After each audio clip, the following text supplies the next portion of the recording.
సుబ్బయ్య గారు ఎంత మంచివారో చూడండి. తమిళనాడుకు చెందినటువంటి సుబ్బయ్య గారు మదురైలోని ఆర్వపట్టి అనే ప్రాంతంలో ఉంటున్నటువంటి ఈయన తన యొక్క శరీరాన్ని రాజాజీ మెడికల్ కాలేజీకి దానం చేసేశారు. అంటే ఆయన చనిపోయిన తర్వాత ఆ యొక్క బాడీని వాళ్ళు ప్రయోగాలకు ఉపయోగించుకోవచ్చు విద్యార్థులు. అలాగే ఆ పనికొచ్చే అవయవాలు ఏవైతే ఉంటాయో ఆ అవయవాలు ఏమొచ్చేసి వేరే వాళ్ళకు కూడా దానం చేయొచ్చు.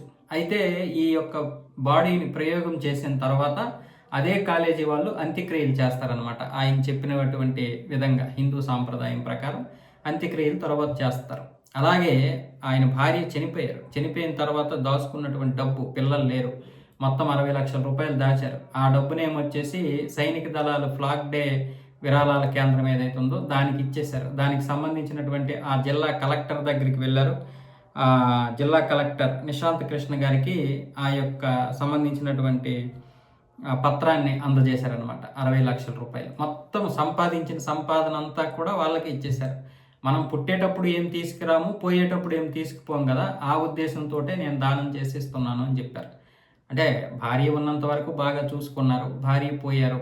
అలాగే ఆయన యొక్క శరీరం అనాథగా పోకూడదు అంటే బంధువులు ఉన్నారు, కానీ ఈ డబ్బు కోసం ఎవరు ఆశపడకూడదు అని చెప్పేసి ఆయన ఇలా ఇచ్చేశారు. బంధువులంటే మరి వాళ్ళని ఆదుకునేటటువంటి వారేం కాదు, అంటే వాళ్ళని ఒంటరిగా వదిలేశారు. పిల్లలు లేరా, పిల్లలు లేరా, పిల్లలు లేరా, పిల్లలు లేరని చెప్పి పీక్కు తిన్నటువంటి బంధువులకి దూరంగా బతుకుతున్నటువంటి ఆదర్శ దంపతుల వాళ్ళు.